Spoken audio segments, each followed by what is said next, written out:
aurait dû prendre des drapeaux. Ok, bienvenue tout le monde. Bienvenue à l'événement Dissection Jake and Dinos Chapman. Thanks for coming to Dissections Jake and Dinos Chapman. Je m'appelle Cheryl Sim, je suis commissaire à DHCR et pour l'exposition. Basically, we have a fantastic panel here who are going to help us unpack this exhibition a little bit. And the idea is really for us to start thinking about different aspects of the show and to feel free to have a discussion afterwards. Nous avons un panel très intéressant. Nous avons 4 personnes.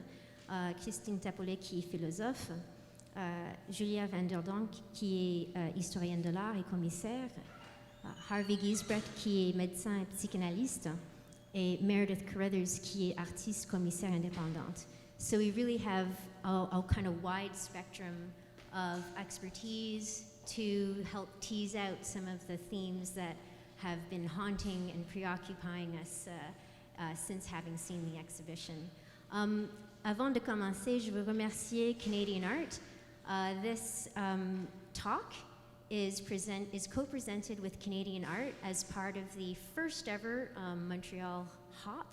So thanks a lot to Samara Astor and to Rick Rhodes for getting us involved in the Hop. We're really pleased to be a part of it. They asked me to mention a couple of things, which is that there is going to be a magazine launch at Dazibao at 7 p.m. So you're welcome to head up to De Gaspé to check that out. And then there will be a party. It's like the kind of Montreal Hop party, right, post-hop extravaganza, right? So that's in Mile End. So you should definitely, since you're going to be up there anyway, all the galleries are going to be open and it's going to be a party. So definitely continue on. Aussi, après cet événement, on aura une petite réception. Nous offrons un petit verre à vous si vous voulez rester et discuter encore.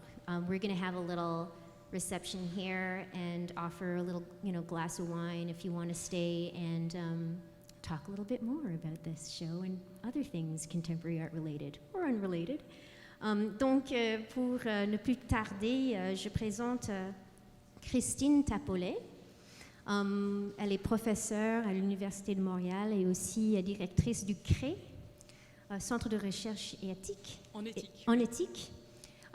Et elle va parler de la question de l'émotion et la question du mal qui est au cœur de cette exposition.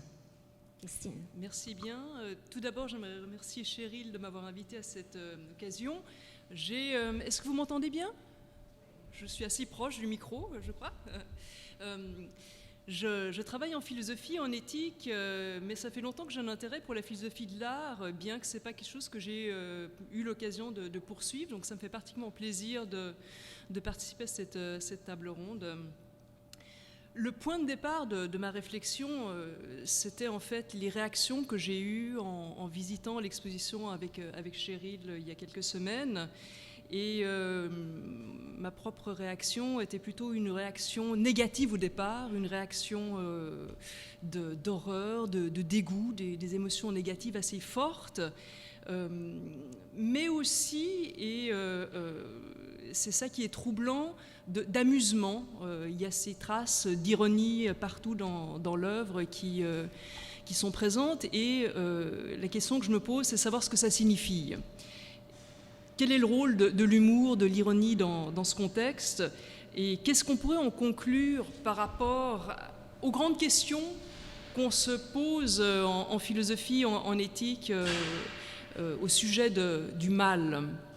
Alors, mes remarques vont être organisées en 2 temps. D'abord, j'aimerais faire quelques remarques sur la notion du mal dans le monde, dans la réalité, et des questions qu'on peut se poser par rapport à ça. Et ensuite, j'aimerais faire le parallèle de ces questions, esquisser le parallèle de ces questions, non pas par rapport au mal réel, mais par rapport à la représentation du mal dans l'art, et plus particulièrement dans l'œuvre qui se trouve juste dans l'autre salle, The Sum of All Evil. Et donc, commençons par ces quelques remarques concernant le mal dans le monde, le mal réel. C'est évident que nous sommes entourés de toutes sortes de maux, la souffrance, la maladie, la déchéance, la mort, la torture, les guerres, l'indifférence, la bêtise, la cruauté, c'est des choses qu'on rencontre partout.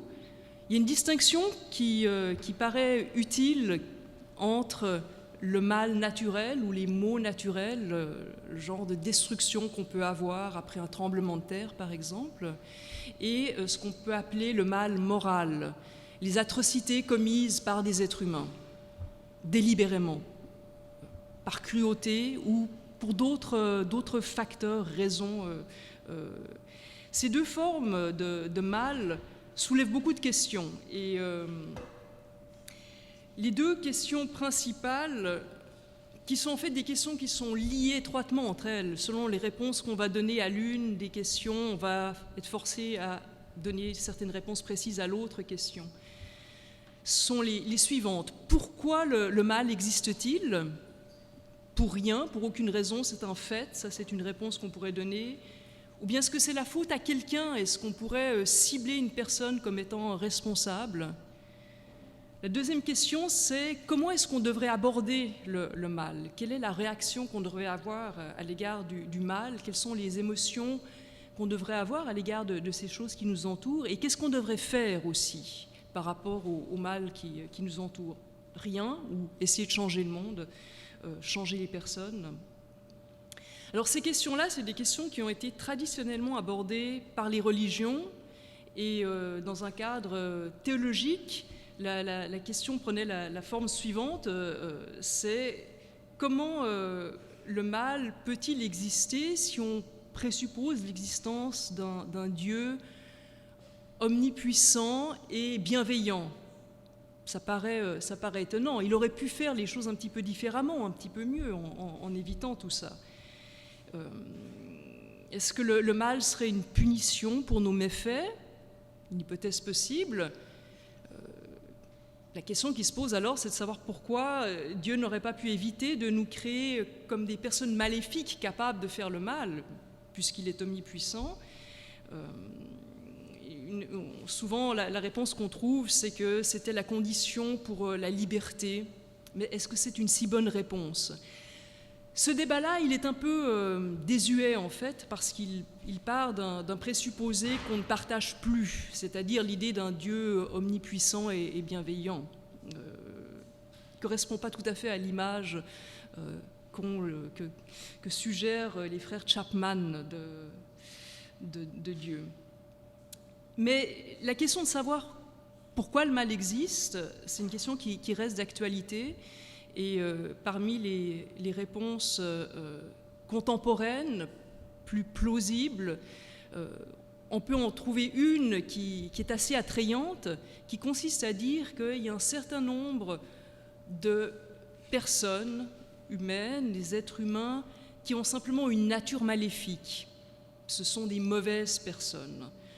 C'est des gens qui sont portés par leur nature à faire le mal, aux pires atrocités, peut-être des psychopathes dont on sait qu'ils ont des défaillances au niveau du sens de la culpabilité et de l'empathie.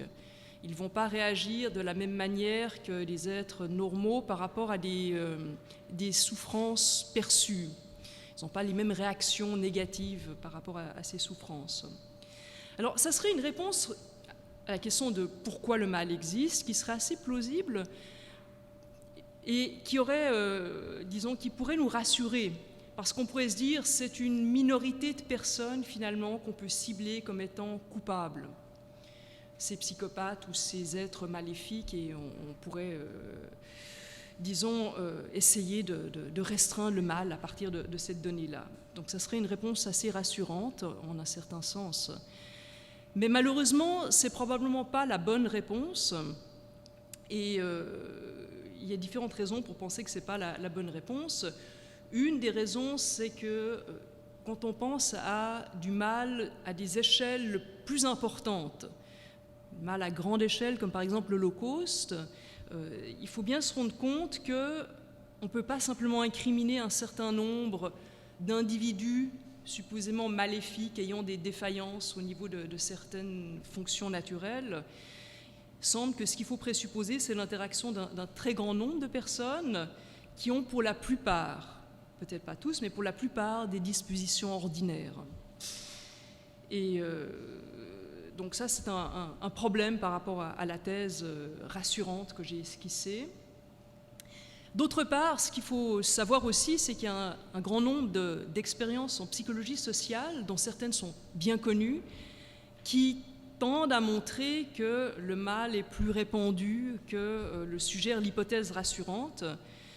Je pense par exemple aux expériences de Milgram, bien connues, sur lesquelles en fait on voit que la plupart d'entre nous sont capables de commettre des actes d'une cruauté extrême dans certains contextes ou certaines circonstances, des contextes d'autorité où quelqu'un vous dit « continuez avec l'expérience en ayant une blouse blanche », et ça suffit pour que les gens finalement, parfois à contre-cœur d'ailleurs, ça c'est un fait intéressant, sont d'accord d'infliger des électrochocs très pénibles. Quand on pense à la première version de cette expérience, tous les 40 sujets se sont rendus au seuil d'électrochocs qui étaient extrêmement pénibles, des électrochocs de 300 volts. Plus de 60... Et 65% des sujets se sont rendus à la dose maximum, les 450 volts qu'on pouvait infliger, alors que l'acteur qui mimait la souffrance ne bougeait plus à ce moment-là, était comme évanoui en fait.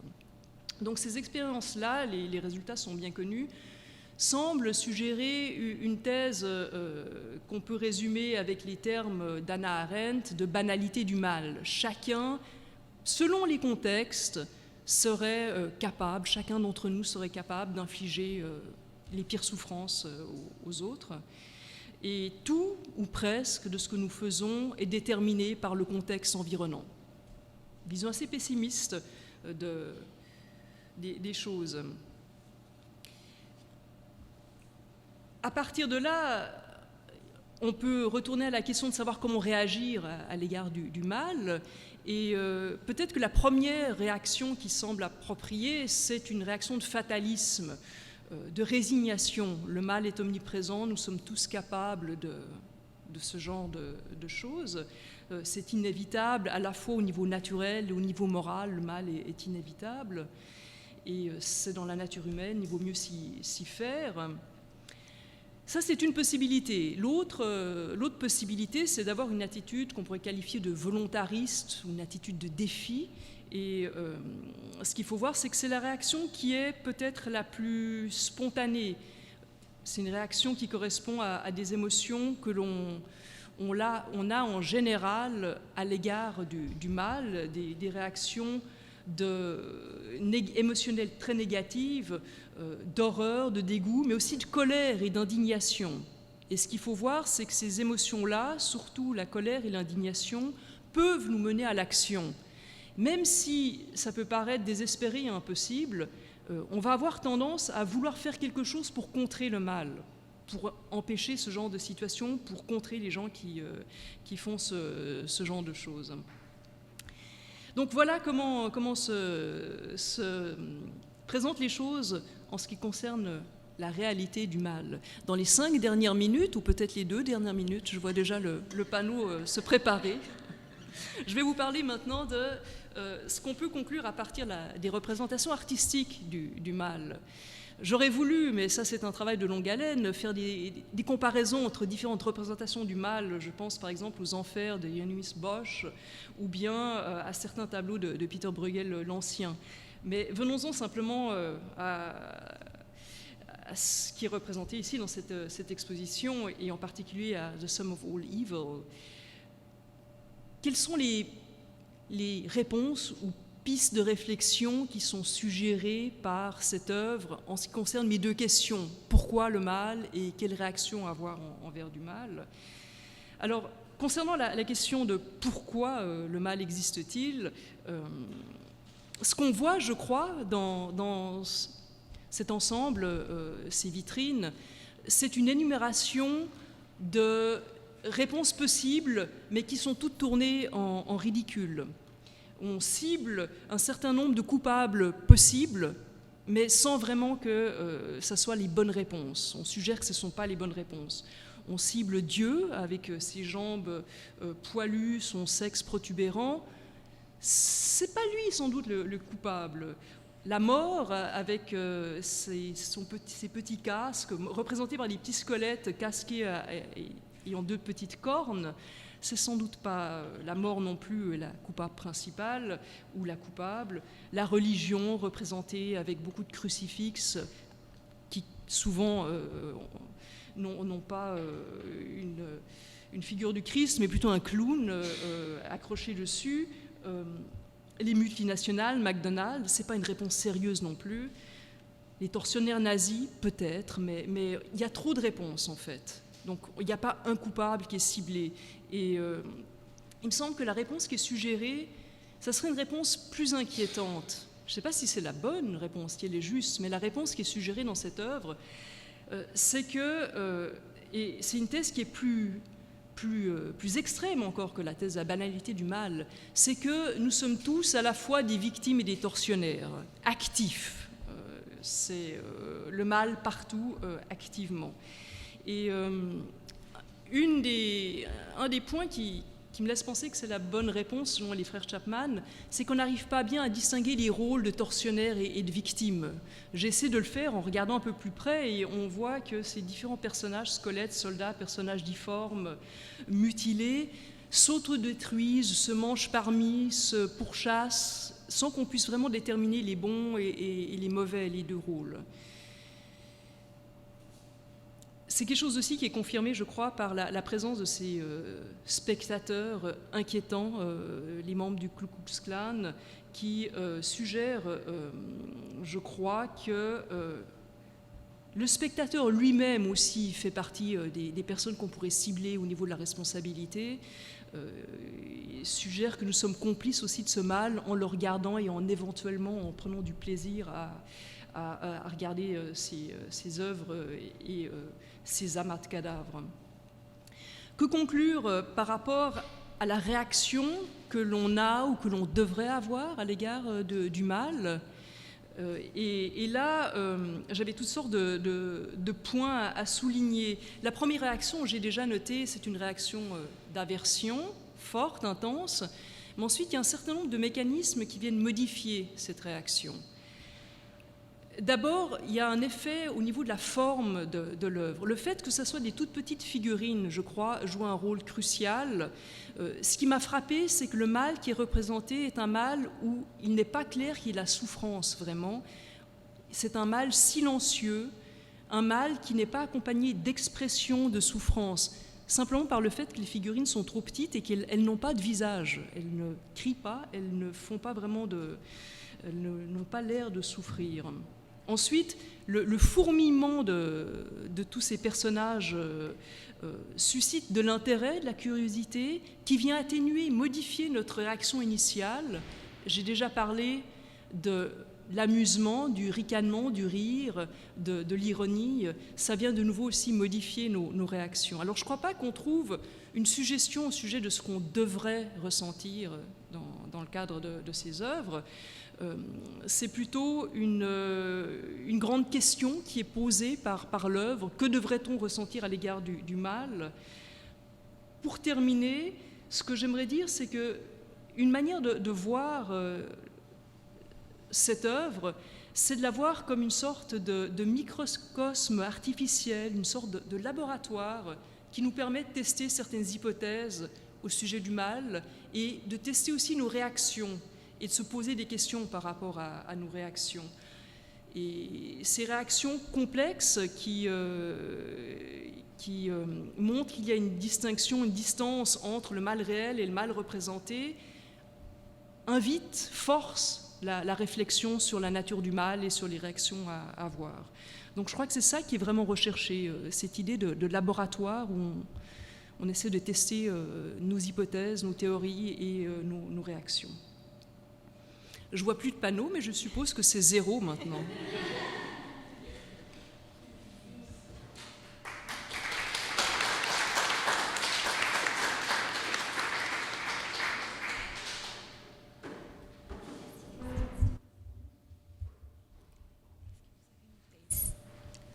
Est-ce qu'on peut avoir un peu de l'eau pour nos conférenciers? OK. C'est vraiment intéressant et le temps, 15 minutes, c'est vraiment pas beaucoup, hein? Mais peut-être on aura plus de temps pour discuter après. 15 minutes is really, really tight, but hopefully we'll have an opportunity to kind of get into some of the thoughts that each of our speakers are going to bring up. On va passer maintenant à Julia van der Donk, who has a master's in museology and is currently a candidate, PhD candidate at the University of Montreal.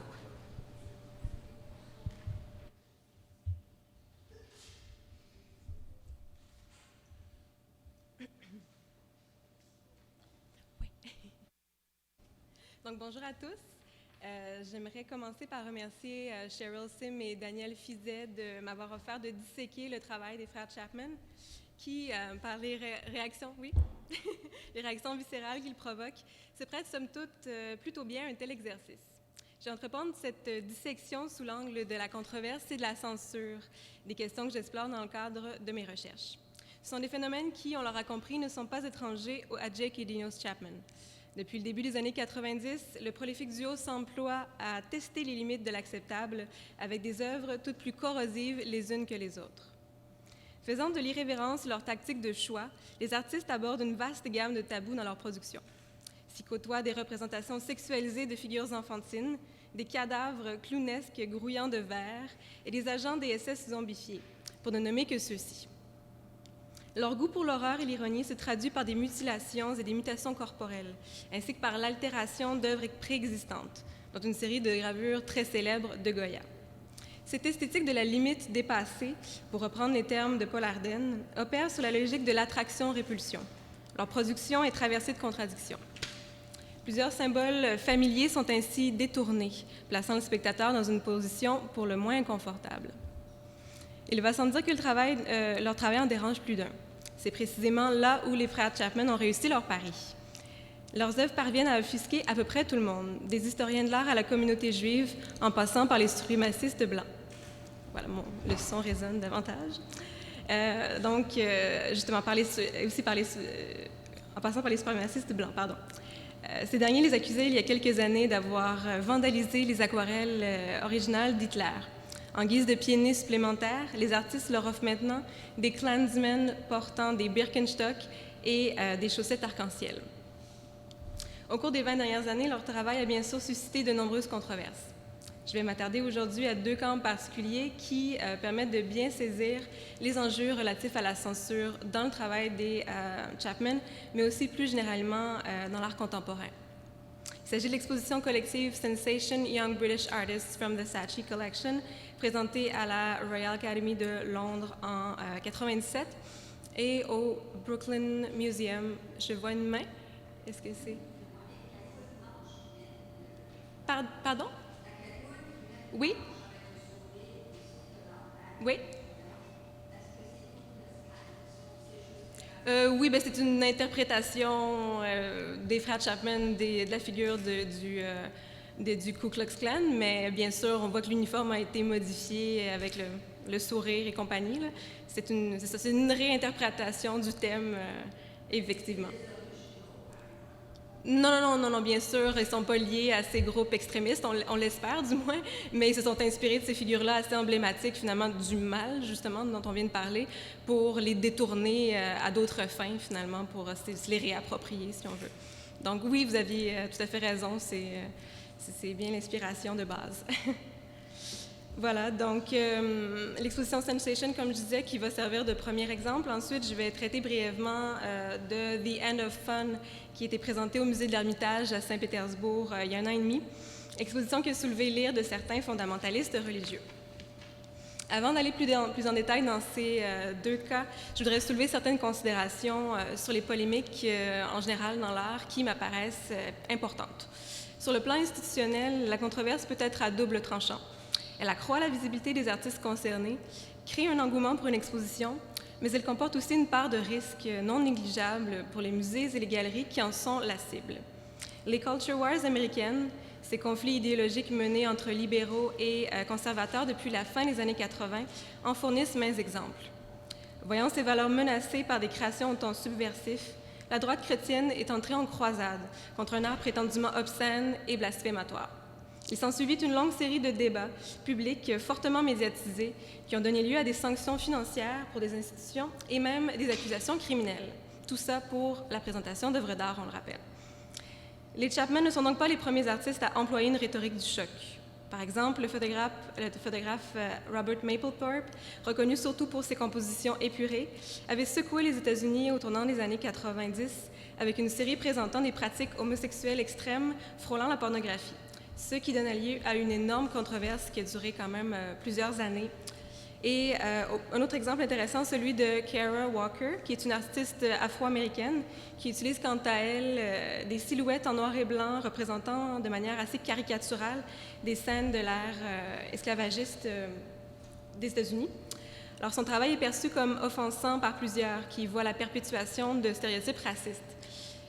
Une de ses œuvres représentant Obama, accompagné notamment de membres du Ku Klux Klan, dont on vient de parler, a été d'ailleurs censurée à la Newark Public Library en 2012. Donc on voit que la question de la censure, c'est quelque chose de récurrent, qui est très présent, même en Amérique du Nord et surtout aux États-Unis. Dans le travail de Mapplethorpe, comme dans celui de Walker, il y a manifestement une volonté de mettre en lumière des tensions sociales, de donner une visibilité à des segments de la population qui sont d'ordinaire peu ou mal représentés dans le monde de l'art. Les Chapman, de leur côté, n'ont pas de telles aspirations. Ils ne se réclament pas de valeurs ou d'idéaux particuliers, sinon un nihilisme assumé. Ils ont en fait avantage à conserver un certain flou autour de leur position exacte quant aux thèmes qu'ils abordent. Ils court-circuitent ainsi une lecture univoque de leur œuvre. Attribuer à leur production une valeur de critique sociale serait par conséquent faire fausse route. Bien que leur travail évoque les notions de la banalité et de l'universalité du mal, il ne s'agit pas à proprement parler d'une dénonciation. Ils confrontent plutôt les spectateurs à leur propre peur. Les Chapman sont bien conscients de l'aura de polémique qui entoure leur production, mais les artistes insistent sur le fait qu'ils ne comprennent pas pourquoi leurs œuvres provoquent des réactions aussi vives. À cet égard, Jake Chapman va dire, j'ai une petite citation, mais qui traduit assez bien leur position, il va dire « Shock is symptomatic of a willful stimulation on the part of the victim. The desire to be teased is fortified by the pretense that such dramatic offerings are not solicited. Such melodrama fakes its intensity to raise the ante of the encounter.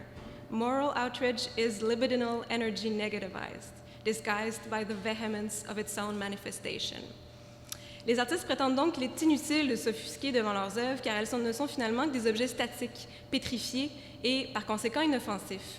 En somme, ceux qui se froissent à la vue de leur création se placeraient volontairement dans une position de victime. Ce serait là un acte quasi masochiste.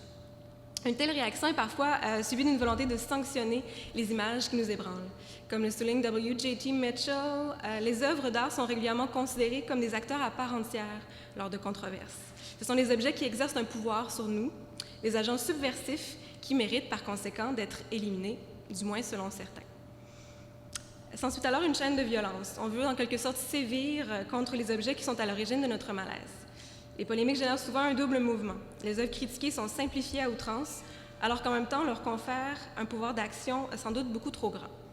C'est assez paradoxal. Les controverses tentent à aplanir les œuvres, les réduisant à une lecture unidimensionnelle qui écarte de ce fait leur caractère plus difficile. On passe ainsi à côté de véritables enjeux que peuvent soulever des créations en s'attardant uniquement à un symbole religieux, par exemple. Et c'est exactement... Pardon? Oui.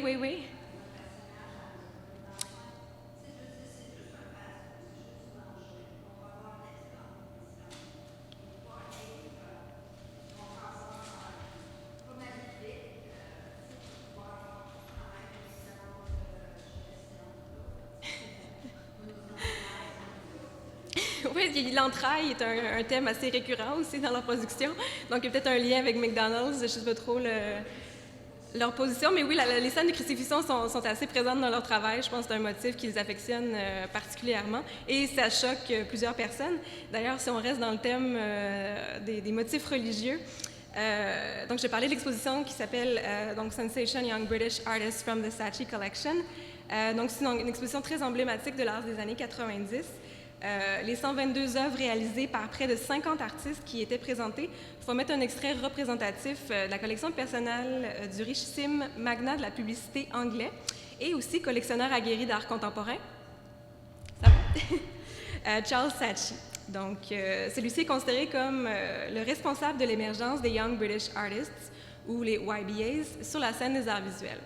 Ce groupe assez hétérogène était composé des frères Chapman, mais aussi de d'autres figures assez colorées, comme Tracey Emin, Damien Hirst ou Mark Quinn, par exemple, qui d'ailleurs été présenté à la DHC il y a quelques années.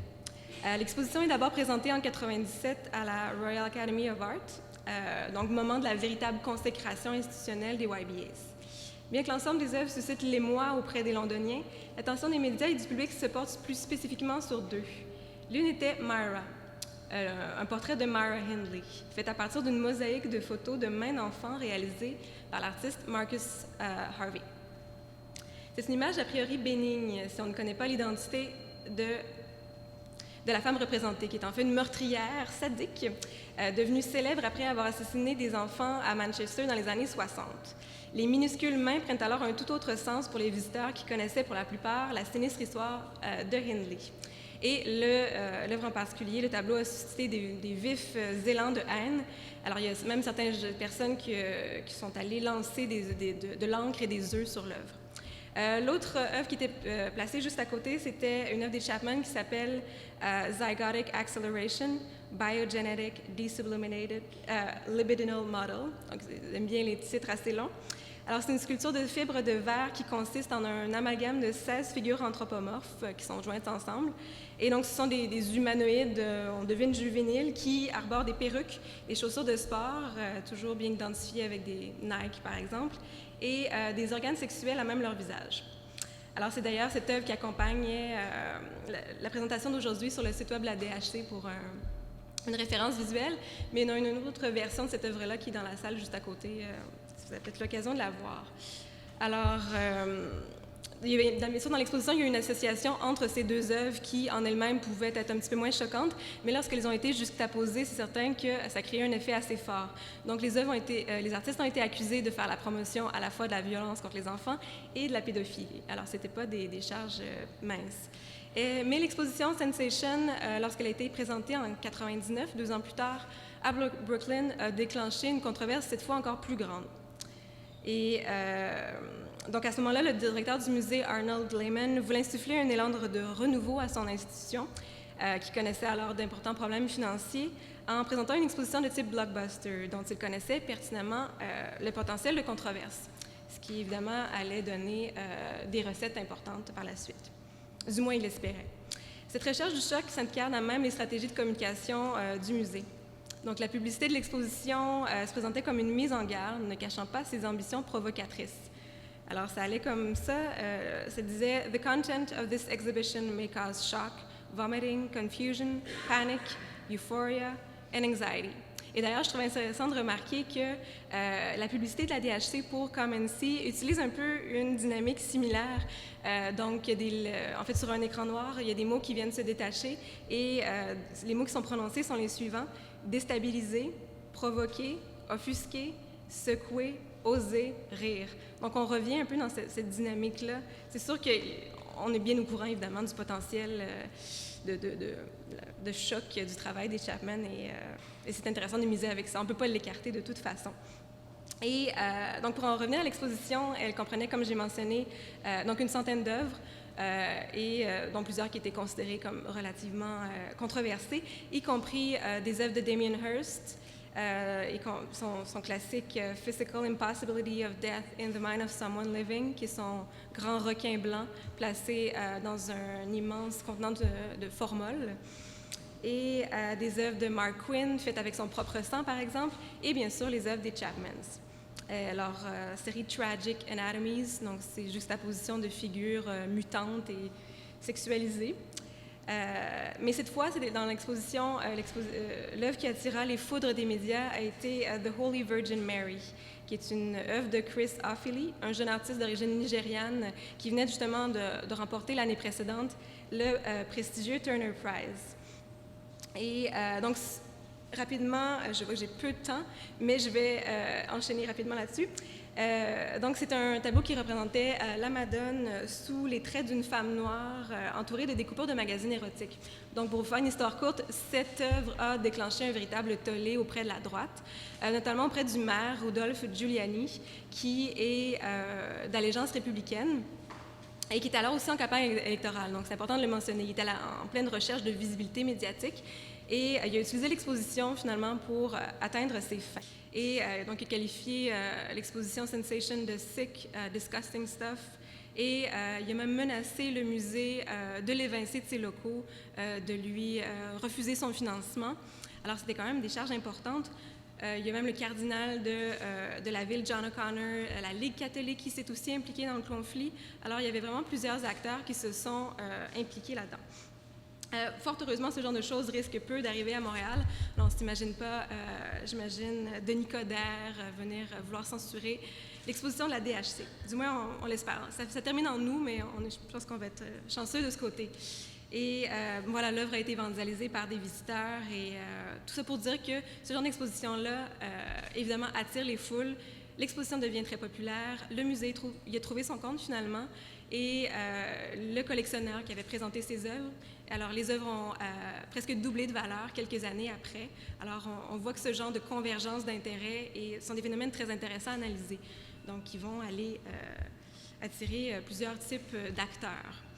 Et rapidement, je sais que je n'ai plus de temps, mais je vais juste mentionner mon deuxième cas, dont rapidement, donc les Chapmans, donc ils ont été présentés au musée de l'Ermitage à Saint-Pétersbourg en 2012 et leur travail a été repéré par certains fondamentalistes religieux orthodoxes qui sont allés donc envoyer plusieurs lettres à la direction et par la suite, le musée a été visité par le prosécuteur de Saint-Pétersbourg. Une enquête a été ouverte par rapport, en fait, en vertu de la loi contre anti-extrémisme. Et finalement, donc, l'enquête n'a pas donné suite, mais on se rend compte finalement à quel point le travail des Chapmans va susciter l'émoi et même impliquer parfois les autorités judiciaires partout où ils vont. Alors, je vous remercie.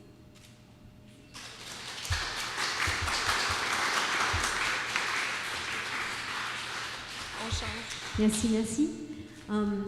On va faire un mini changement de conférencier. We'll just do a little quick changeover and bring Meredith and Harvey up. Merci Christine. Merci Julia. On va enchaîner tout de suite, mais je pense que c'est très bienvenu vos interventions.